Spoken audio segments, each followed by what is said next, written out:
We've done here is establish a place where we have control over who our neighbors are, and that is just for the sake of preserving, our culture.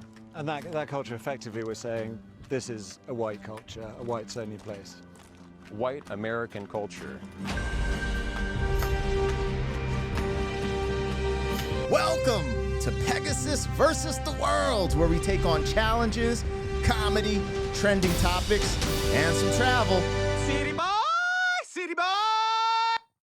All right, man. Yo, son. Where my whites at? Where my whites at, yo? Yo, whites, let me in, man. I need a place in the Ozarks to kick back for a little bit. All right, you guys.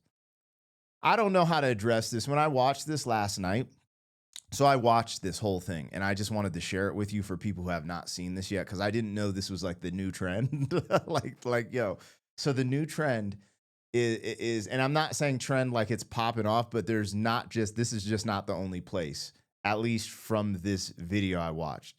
Now, this could be complete fake news, but I don't think this story is.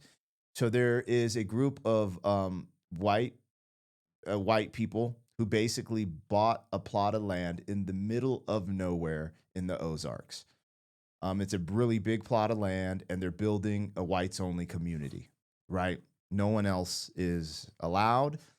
And for some reason, when I saw that, I just didn't really care, because my initial reaction is, I know this is a knee-jerk reaction because of identity politics, right? Because when you start seeing all these unique things in society where, let's say, people are like, oh, I need a black space, a safe space for black people, right? A safe space for people on the rainbow community space, a safe space for women, a safe space for this, for that. And the knee-jerk reaction is, and also with identity politics, the common theme in today is that, what was it that it was said in the news like 4 years ago? The greatest threat to America is not all these things. It's like the white male or something like that. You know, this was during like 2021, I believe that was said. I think it was said by maybe a government official. I saw it on the news or something like that. And people will still say, things like that. And this is what makes it interesting. So you have a group of white people who basically have been seeing all these different things going towards a certain direction. They're just like, hey, we want to make a safe space for us. That's what they're saying here, And I honestly don't care, because I know what this is. This is a reaction to what you see and I don't even know if we see this in real life. It feels like this lives on the internet, but these ideas of safe spaces, and like, it's just a pushback for, like, you'll see it like, this is a black owned business, you should support black owned, instead of being like, hey, this is a dope business. If you want the best quality, rock with us. That's what type of person I am. And when I watch this, along with everything that I see going on in America, I'm just speaking of America, I can't lie, I'm a little disappointed. You guys, I was fed a lie about America my whole life. And I think I had my come to Jesus moment last night watching this show. And it had nothing to do with white people oppressing people or holding people back. But I was lied to about America, and I was fed a lie. And last night I felt a little somber about it. I'm going to play some of this at some point. But I realized that I was fed a lie. And the lie about America is, this is a land for everybody. And it is the greatest melting pot.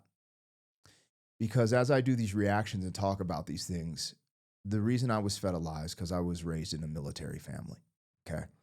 My dad was in the Air Force 21 years, and everywhere I went, everyone was mixed. That's what I knew. I knew living with white people, Asian people, Mexican people, and black people. That was typically who we were around. You didn't see many I didn't see many natives or Middle Eastern people, but there were some Middle Eastern people in the mix. There's Jewish people, but there was Asian people, Mexican people, black people, white people, and, sprinkle in, some people from the Middle East. That's what I grew up with all the time. Then I settled in a military town, Colorado Springs, mixed. So this was my view of America, the potential of America, and what America was. Then I started waking up, I started touring in my rap career. And, you'd go to places like California and see Koreatown, go to New York and see Spanish Harlem, Black Harlem, Chinatown. And what I started to realize is even though America is this melting pot, for some reason, I thought we all came together and growing. But essentially what I started to see is like, we're still chose to kind of segregate and not I don't know. It just seems like, because then I go to different places and I see different things. I do see mixtures of stuff, but I don't know. I was fed something different because I grew up seeing a legit melting pot and legit living with every race like that. And I'm mixed, so I have this huge weighing thing on my heart that we could all make it together because I'm a culmination of a bunch of different things. And of course, in human nature, you don't want to be the odd man out. You want to feel accepted, etc. But I think I'm starting to come to grips we are so tribal as human beings. And I guess maybe I was, this concept of America and the flag representing everyone in unison, United States, just, maybe it wasn't meant to be that because of our human nature. I don't know. But this isn't the deciding factor on why I'm disappointed in America. I'm just disappointed, I guess. I guess I'm just more let down because I'm starting to see things from more of a realistic lens, I guess. And maybe I was living in a dream world. I'm a dreamer. That's what made me who I am as an artist and stuff. So, I don't know. But let's watch some of this. I'm going to skip through it. I'm not going to watch the whole thing. You can go check this out. This is on Sky News' channel. So go check it out there. If you rock with me on Black Pegasus, like, share, comment, subscribe. Over the last year and a half, high up in the Ozark Hills in the state of Arkansas, dozens of people have been working hard, leveling the land, building houses. They call it an intentional community based around shared ancestry, a long-winded way of saying something really quite simple. I think we would generally be called far right, sure. It's called Return to the Land, and they invited me in. A lot of people are going to be, why are you making Nazi references? Right. Well, why wouldn't I? A seemingly bucolic and sometimes surreal experience. But this is built on a radical this modern dude premise. playing a German flute. It was crazy. Yo, son. I think it's wild. Because I watched this whole thing, so I'm gonna skip through here and there and just talk about it. But they accept people based on an application and ancestry, right? And I was kind of wondering, how that works out. But on paper, I think they would accept my whole family's ancestry, my wife, my children, and my wife's side, but I wouldn't be accepted. And it's really weird because like my white daughters they're Black and Mexican because that's what I am. So it's just like, ah, Lord, it's so strange, this world, and I refuse to let it. Refuse to let it bitter my soul and think anyway of other people. Now, if you don't make it through this whole video, I'm going to just say this now. The dude who interviewed these people, he did pretty well. But the one thing he didn't ask them, he didn't ask them, hey, do you think other races of people are inferior to you? And I think that would answer all the questions anyone had. Because what they're saying is they just want to preserve white culture and they believe white culture is being attacked at this point in time, which I could understand why it would seem that way in a sense, because what is taking over America is identity politics. And everyone is having a knee-jerk reaction to all of these different theories and ideologies and da-da-da-da. And it's really crazy because I grew up, I'm an 80s baby. I grew up in the 90s. One of the times when I think was one of the best for, racial tensions. I really do believe we started to get somewhere as Americans in the 90s and early 2000s, and then just bloop. The 2000 and what, I don't know, 2008, it just started getting crazy. You really saw it. And then the knee-jerk reaction to that was the Trump presidency. And then now there's all these knee-jerk reactions that just keep happening. It's just like, what are we doing? I all think this comes from propaganda, honestly, from other places. because that is the downfall of America. That's the only real way you could make America fall off is by this extreme division. And it's so easy because there's so many different races and cultures and people. Since 9/11, people have fallen away from being proud of being American or being patriotic at all and kind of just go for themselves in this individualized culture and nation. It's kind of wild. Made possible because of a new political and technological moment. One with strong ties to the most active far-right groups in the US. Instead of taking to the streets, they are building their own for generations to come. It's important for me to do this for my ancestors, my friends, my family, my children, my children's children. But in this southern US state, people who have lived through segregation once fear it is returning. When you hear things like that, it causes you to be fearful, and you don't know who to trust. I would just argue that segregation was forced upon people because of the structure of society at the time and all those different factions. And I don't see, watching this whole thing, I don't see these people trying to force segregation into society. And I'm not trying to be a sellout or a tap dance. It's just my objective view. It's just, they're like, hey, we want to go off the grid. And, you know, the only reason I kind of get it is because when I went to China and Japan, what is it called? A homogenous society or homogenous? I don't know. I've never been to a place like that. Like even when you go to Latin America, you see different shades of people. But when I went to China and Japan, it opened my eyes to what the world was. It's just different places and people everyone looks the same. You know what I'm saying? Like, I was like, that just blew my mind. Going to Japan and only seeing Japanese people. Going to China and only seeing Chinese people. And if you weren't Chinese, you knew you were a foreigner. So, you know, again, America is a melting pot. Like people can claim, oh, this is how America started, but there were indigenous people here. There have been people, you know, they say they found bones of people who've traveled here before. So to be like, yo, this is ours is just outright a sham in the sense I believe like this place was people discovered America, it was colonized, and it was colonized in the sense where there was mass from the inception. There was just a lot of different people who started coming to America. So, you know, take it how you will. Again, with what the sister was saying, I understand it, but I wouldn't feel fearful of people saying, I want to go off the grid and just live with my people. Because I saw this black group in Colorado. They went into the mountains and found some land and said, this is a black colony and we're going to do all this stuff. This was about 4 or 5 years ago. And they ended up getting kicked off the land because they didn't own it. But what I saw from that was like, hey, if you wanted to buy that land and start something, you could, similar to the Nation of Islam. So the Nation of Islam, I don't know if they accept white people, but I think it's all black. And it's like a sovereign nation within the Nation of America. It's led by Farrakhan.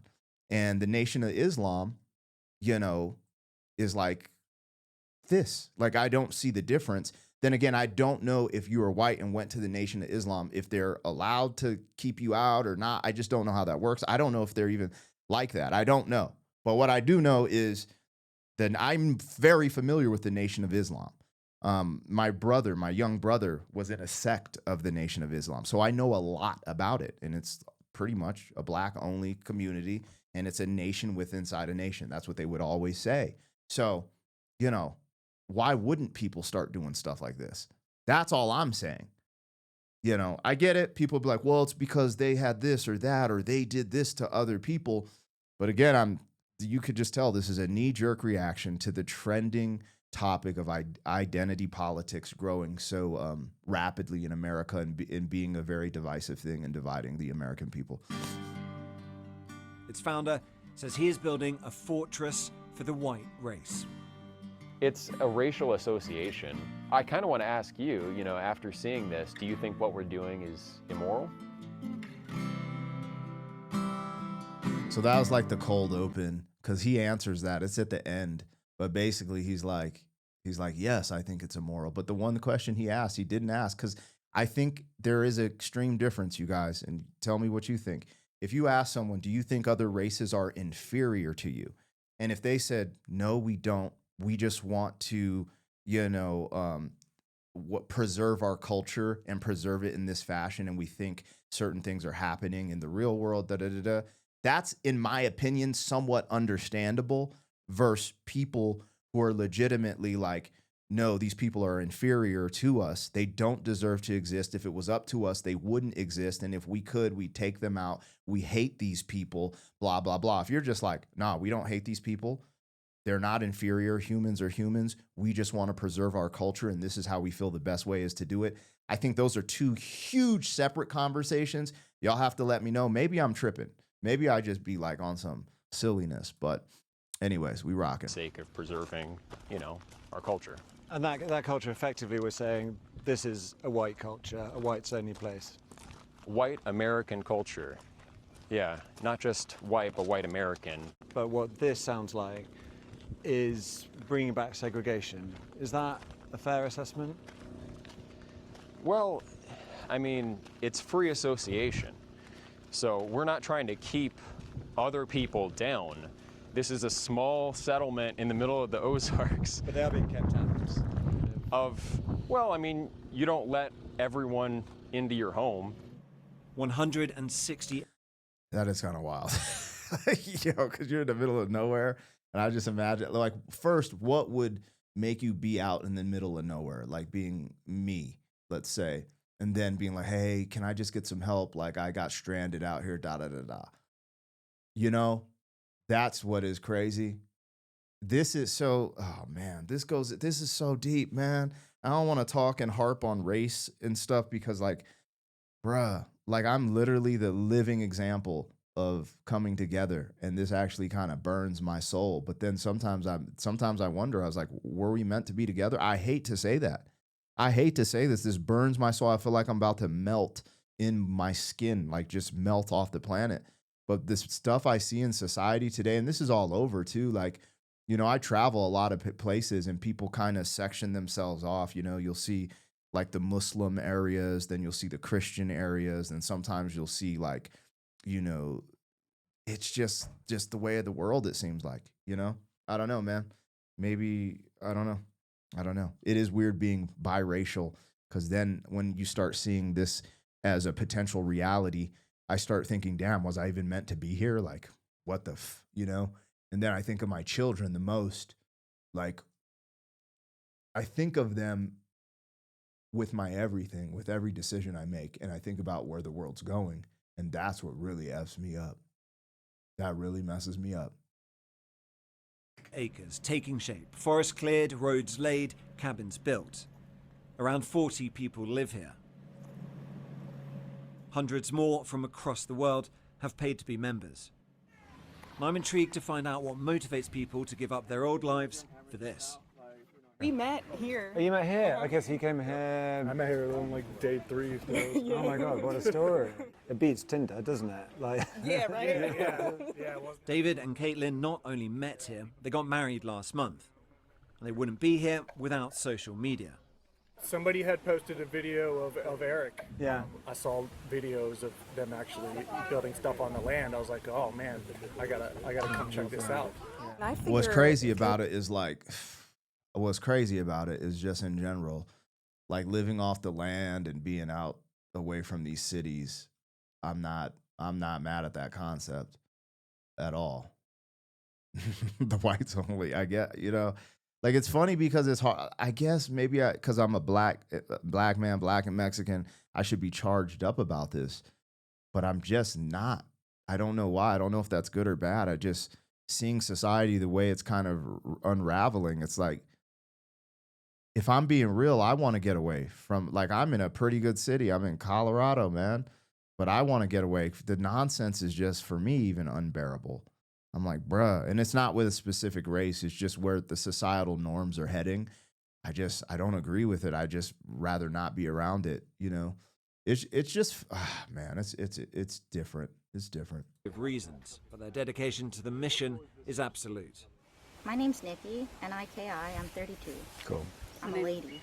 My name's Allison, Alison. I'm 29. Right. And Caitlin, Caitlin, I'm 31. I think people just have a large misunderstanding of what's happening here. Yeah. I'm curious of all their backgrounds. I wonder what their financial positioning is. I wonder how they were able to get all this land and how expensive it was and stuff like that. I think that's an interesting story. As benefit to present a veneer of clean, healthy living. It's central to the project. Like many far-right movements before them, RTTL's mission is to show that by excluding others, they can live purer, more natural lives. As they It's so interesting because they're saying excluding others. But knowing Americans the way I know Americans and being American, who really wants to live out there?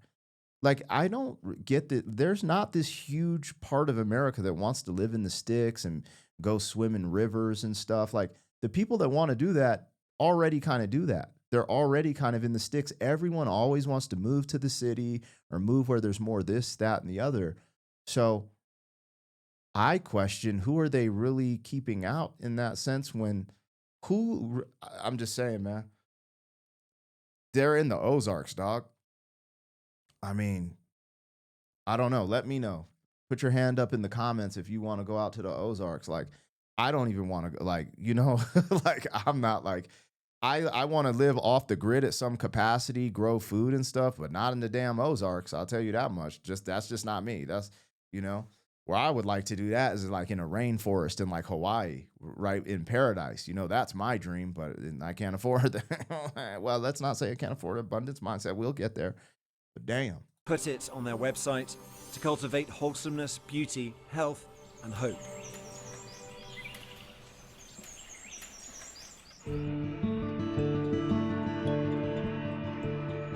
This is pretty wild. Let's talk about hope. As much as RTTL might like, they do not exist in a separate world. Pocahontas is the nearest town to the settlement. And hope means something different for Pat Johnson. I'm Tom. I'm Pat. Oh, you're Pat. Lovely to meet you, Pat. How are you? We met her before we went up into the hills. It was about 25 students that attended school here. The on whole and off. time, yeah. So it's really tiny. There you are. Yes. Second from bottom. How old are you in that photo? I don't know. I think probably about. I love her energy. Her energy speaks for itself already. Just anyway. 12 or 13. This is the school she attended in the 1950s, a school for black children only, because she was not allowed to be educated with white people. Unlike the members of Return to the Land, she is Arkansas born and bred. For the first 15 years of her life, she lived under segregation. See, and that's what I think is crazy because about a year ago, I was watching these black girls from Arizona talking about creating a black space for blacks only to go, because they were in college and they were at like some university in Arizona and they wanted a black space, a black safe space for black students only at that college. And this woman is literally the poster child for fighting against that. So we could all learn together, like whites only, blacks only, segregation. So all of this stuff is like really reactionary to just throttled positions. And there are some crazy stuff that happens in our society, but I also believe it's being throttled and posted up as the majority of stuff that happens to create these positions for everyone, right? I don't know. It's unfortunate. The one thing I have noticed too is like people of color, when I travel, I don't know if it's because the stereotyping in Hollywood or because we've earned these stereotypes, but men of color, like black men, get treated differently. Like I've noticed that, and maybe it's because of, like, for example, in France, I went to France and they did not F with me. Now, I heard French people don't really rock with Americans, period. But I was there with a rapper and we were touring and the fans loved us. But in day-to-day in France, I noticed this energy. I was like, dude, I'm not this person that tries to focus on race, you guys. I never do. But I was like, man, is it because I'm American or is it because I'm black? Like, what the like these French MFers? And then I watch all this stuff about the African immigrants in France that, hustle by the Eiffel Tower. And so I don't know if there's tension there because of that. There's all these tension because of some of the stuff going on in the UK with immigrants.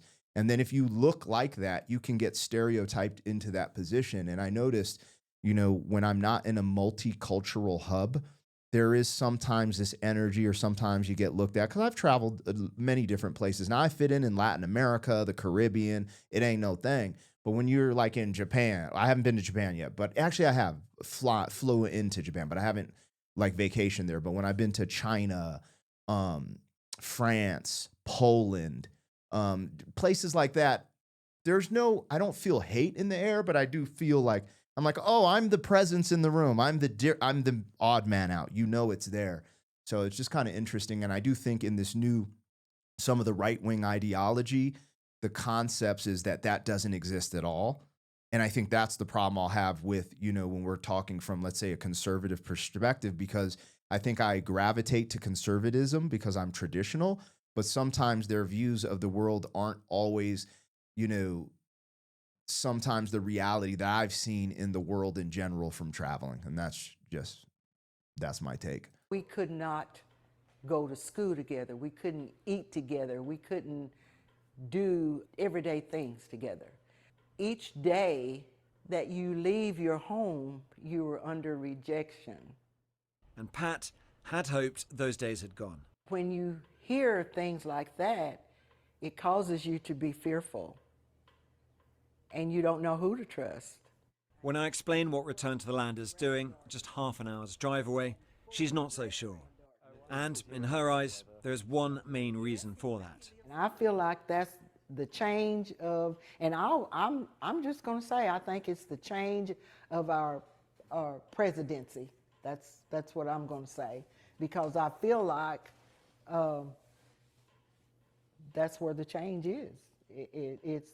It's allowing people to have the right to be open for hatred. So I want to address that too, because I've noticed that the black community in general are basically blamed Donald Trump, right? But then I noticed the white community basically blames Obama. And I think there's a little more to it than that. I think the America is very complex, and it's deeper, from the history, from the roots, from all the, success we've had. There's just so much there. I do think Obama's administration opened something up. And I don't necessarily think it was like these white people, because all of us voted together for Obama. White, black, everyone voted for Obama because he was the hope and the change that America needed. That's what we believed. But then when you look at some of the deceptive and divisive things Obama did politically, publicly, there's so many different things that I didn't realize was happening until I matured and got older and went back and looked at it. I'm like, oh. But to say, so when the white folks will be like, yo, this started with Obama, because Obama kind of birthed BLM, and he said certain things that, kind of divided. But those same white people that are saying that voted for Obama, bro. Mad people voted for Obama, dog. So, when people like these racist white people are blaming it on Obama, I do think there was some type of domino that tipped with Obama. The knee-jerk reaction was Donald Trump. And, there's a huge sect of people that rock with Donald Trump or voted for Donald Trump that are not racist at all and just want to see the best for this country. A lot. I'd say way more than any of the racial components people would describe. But that is the ongoing opposition that we're facing in America with this concept of United States of America, meaning we should be united. I don't know. I'm just a dreamer, dog. I'm a dreamer like Ozzy. All right, hold on. This is kind of crazy, actually. Let's not cover this up. My bad. I thought this was interesting. To be open for hatred. That may be a feeling, but it is also backed by the data. These are all the white supremacist incidents, demonstrations, leafleting, recruitment drives, meetups over the last 4 years in the US, tracked by ACLED, an organization that monitors violent conflict and protest. There has been a dramatic increase over that period. It has become a background thrum of nationalist activity. Patriot Front is the most active white nationalist organisation in the US right now, according to ACLED. Its leader is Thomas Rousseau. Foreign races have never successfully assimilated en masse into American culture and nationality. And the group has tight links to Return to the Land. Eric and Thomas speak on each other's podcasts and have fast-track membership for both organizations. So I thought Patriot Front was a farce. I literally thought it was the FBI and CIA just trying to divide America further. But the more I see it, I'm like, maybe this is a real thing. The other thing is when they show all this stuff, there are a bit of scare tactics here because there is way more white people in America than anything. So a group is going to be bigger. Like I did this reaction on this channel and I try to just be as neutral as possible. But the black Israelites, look into them. Like they're super, their whole thing, I try not to call people racist, you know, but their whole thing is like, yo, the white man is inferior and we don't rock with him and da-da-da-da-da-da-da. And the only way into our thing is like your father has to be, you either have to be physically black, and if you don't look black, then your father has to be black, which is wild because then my daughters who look freaking porcelain would be accepted into that, right? So my daughters could literally be in a black group and they could be in this all white group, which is insane. Again, I'm about to say something that I don't want to say. I'm going to just say the truth. Because of my parents' interracial relationship, sometimes I question if they made the right decision. Like, would they have been better off just sticking with their own kind and their offspring being able to actually be accepted amongst one culture? Because I've never been accepted by black culture, and I've never been accepted by Mexicans, and I've never been accepted by whites. I'm not crying here. This ain't a sob. Oh, pity Black Pegasus. But it's just the truth. Even my name, Black Pegasus, people always think I'm trying to be like, all this hardcore pro-black. I just thought it was cool because I watched Clash of the Titans. There was a white Pegasus, and I was like, I'm rebellious. I want to be the opposite. Not like African Pegasus. It's just a color. It was just like, yo, there's a white Pegasus on TV. What do I look like saying I'm exactly that? I need to be different. Just being different. That was it. Anyways. Life is very interesting. But yeah, this movie or this show of what is starting to go on in America is just disappointing because we're in the year 2025 and I grew up in the 90s and, you know, you're watching Beverly Hills Cop and 48 Hours and you're seeing all these things, Lethal Weapon, you know, even though Mel Gibson kind of wilded out on the low saying some wild stuff. But you're seeing these things and that's where I just thought we were going. And I don't know if this is, again, I don't know how much of reality this is. Like how big or small is this going to be? But what I will say is this concept of safe spaces. Hey, I'm black. I need a safe space. We want black owned and black only businesses. Oh, we want this is the other thing, women owned and women only businesses. There's these really good gummy worms that I buy that are pretty much sugar free. I love them. They're so good. And then when I read the package, it's like women owned.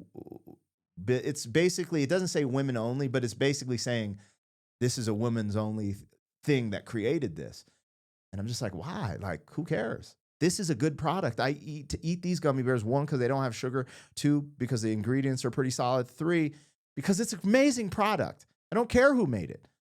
And that's the thing, this identity politics of like, oh, you know, we are this community and we want to cater to this concept. It's just not good. I said it in my song, Freedom of Speech, which got taken off of YouTube, the video. And it's just funny. It's just funny, man. It's just so crazy to me. Anyway, let's keep going. Comfy? Feels good. Yeah. It's about time we spoke to Eric. Less than 50% of children born today in the U.S. are white. I'm white. My kids are white. There is something to... Shit, my kids are white. Damn. I get so shitted on, bruh. It's like you can't be black anymore if you date someone white. It's so messed up. And then me being light-skinned, and it's just crazy because like I had a unique experience growing up with all type of people, but I've had a black experience. because all of my dad is black. My dad is 70 right now, has braids. Just an old school Christian, chill dude on the south side of Colorado. It's so crazy. Your background that informs who you are, your sense of identity. And we don't want that sense of identity being taken away from us involuntarily. So we're taking control of that situation and creating an environment where my kids can celebrate their identity and not have it, threatened from outside, I guess. See, that's where I struggle because I've never had an identity. I'm not allowed to because I'm biracial. It's just not like if I spoke Spanish, they'd kind of accept you. But it's just like, remember Blood In, Blood Out or whatever that movie was? And they're called the white boy Güero, but he spoke Spanish, but he never really fit in because he didn't have any tan to his skin. I've never had an identity. So I never focused on that. I never tried to push that. I tried to always push being just a good human and being respectful of people, and that's what I push with my kids.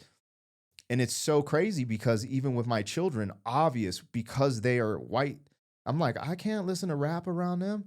There is no way in hell I could have my kids accidentally dropping the N-bomb. And that's a black cultural problem. That's a problem I deal with because I'm like, damn, like this, saying the N-bomb is such a travesty, but we're going to say it every 3 seconds, even in conscious hip hop, uplifting black, pro-black, conscious hip hop, they're saying the N-bomb every 5 seconds, even in a love song. And it's just like, damn, I can't listen to this with my children, which is a part of my black experience. I grew up listening to Motown and I am who I am because of hip hop. Hip hop raised me.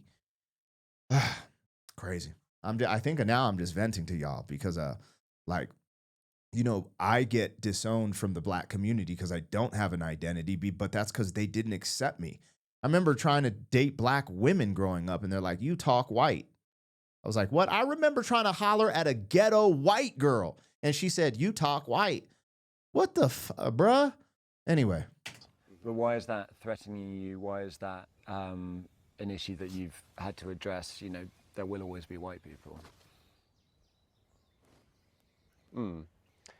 Well,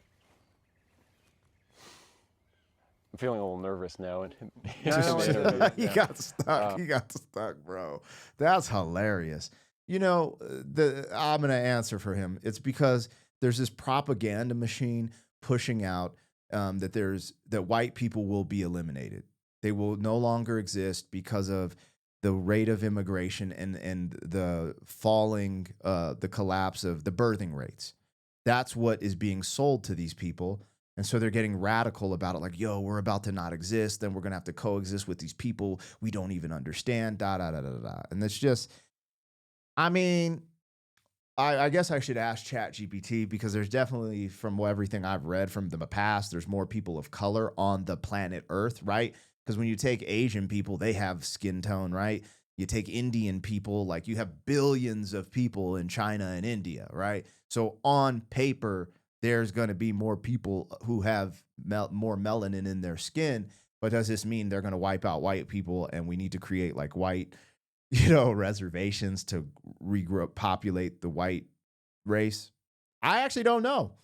I don't know because there is less white folks. And what do they call it? I don't know, y'all, because this could be propaganda that I took in when I was young, but the recessive gene, like they've always said, like the black will take over. But in my case, like I'm black, I'm light skinned. But dude, my kids look like porcelain dolls. It's crazy. My wife, low key, was a little upset because she thought they were going to be brown like their father, And it's just funny how things work out. I don't think that's to be idolized. Like, again, I don't worship race, but I do talk about it a lot. And people are like, oh, you're American, you talk about it a lot. Yeah, it's kind of the thing that's positioned and presented to us all the time. And, society, I don't know, it's weird. But again, I don't ever move. I talk about it on this platform, but I never move with these things in the forefront of my brain. So it is what it is. We are forced to accept people into our neighborhoods, into our businesses, and into our lives who won't share our background, who won't share many of our cultural priors, even moral priors. We don't have a rule stating, if you have X amount of non-European ancestry, you're definitely out. In many cases, yeah, that would disqualify someone. Were I to apply to the PMA and my views were different, I'd probably be allowed in. Do you think that's likely? I know it's a case-by-case basis, but just off the top of your head. Yeah, possibly we would accept you in the PMA. I don't understand white American culture, but you'd rather have me in that case. I just wonder, though, whether... It's just like the HH stuff. Y'all know him, Adolf, the dude with the funny mustache. I try to dodge saying his name when we're having these conversations because YouTube will demonetize this video and then it reaches less people. But y'all know Adolf, funny mustache guy. Same concept. What he just talked, why would you accept me? Because you said this is for white Americans, but you would accept me, and then someone then probably wouldn't accept me. Here's the answer to that. It's just like HH, the dude with the funny mustache. During the Olympics, his hate for the Jewish people was so crazy that he would prefer seeing black men run in the Olympics, hence Jesse Owens and the Jesse Owens phenomena. Because I forgot this whole story, but Jesse Owens ran in place of some of his Jewish counterparts because HH wouldn't allow that, and Jesse Owens ended up winning like one of the relays, and that was the Black Fist was kind of like that in the face of that craziness, right? Which is so wild to me because I always thought the HH concept was blonde hair, blue eyes, like this is the supreme race type of thing. But, his hatred for the Jewish people was so crazy that he would just be like, nah, let the black folks run. That blew my mind. When I saw that, I was like, oh, this dude's on another level. Like this dude has hatred in his heart. And again, that's a whole nother rabbit hole of history. But, when people, because they go through this and they're like denying the Holocaust and stuff like that. And I just think people are getting propagandized so much. It's just wild to me. Like to say that the Holocaust didn't happen is just absurd, right? People are going to argue about details and stuff like that, but to sit there and try to create arguments that it didn't happen is just absurd. Like we literally, like the example I'm giving you is captured in time. I forget which Olympics is like the 1939 or whatever in the 30s Olympics with your boy Mittler. You know what I'm saying? I'm like, and I say that being condescending, like, I don't rock with HH. I don't care what these MFers say, like, wrong is wrong, period. Wrong is wrong, dog. And so, like, I'm just, I think you can learn something from every position and point of history, and the fact that we haven't learned enough to get there. Damn, this is the longest video I've done in a while. And what's funny is it's probably going to get 900 views. Some people watching this, having heard all this intellectualizing, this rhetoric, would say, fine, but actually at heart, this is just, it is just prejudice, it is just bigotry, it is just lowest common denominator racism dressed up in these arguments. And I would just question the moral frame. Why is it wrong to identify with your own people, want an integrated culture where you can be yourself? Just to boil it down to what for you is the definition of racism? When I was a kid, I suppose I interpreted racism to be judging someone solely on the basis of their race. So that's prejudice. That's profiling. What you guys correct me, racism is not only judging people off the color of their skin, but hating them for the color of their skin and believing that your race is superior to them because of the color of their skin. That is racism. That's what I always believed is racism, but people have diluted it, and every little microaggression against someone who looks different is racism, and this is the problem as well. Like, I'm not saying what they're doing is right or wrong. I'm saying mad people in America, different races, are starting to do this. This is this concept of I need a safe space to, like, I want a black-only area of our university to go to school. There's no difference. This is, it's segregated, it's separation, it's prejudice, it's stereotyping. But if those black people or these white people come out and say, I hate black people, I hate white people, they are da-da-da-da, and they are inferior, That is racism to me. That's always been like, oh, we're beating these people because they're inferior to us. We're spitting on these people, etc. You know, lynching, all these crazy things that have happened in the history of America. That is true racism. And if we keep blanket statement racism, it dilutes it, and then everything and everyone and Black P's racist. He got a white dog. Like it's just crazy talk. So even his definition of it is just like, I don't even know. It's like, bro, anyway, these dudes, bro. And is that a good or bad thing? I think this basic moral consensus treats it as automatically a bad thing without a lot of reflection. Anyways, they continue to talk. Y'all can go see the whole thing on Sky News. This was supposed to be a 20-minute reaction. It's 45 minutes. You got my unadulterated feelings. I hope some people stuck around to the end, and I hope more than 1,000 people watch this, because this is one of the more important conversations in America that really need to be had. Can I help change anything? I hope so. I hope so, man. I really do.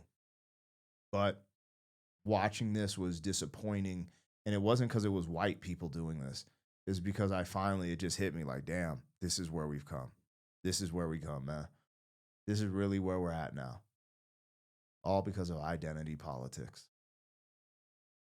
Sad day. Anyways. City boy, city boy.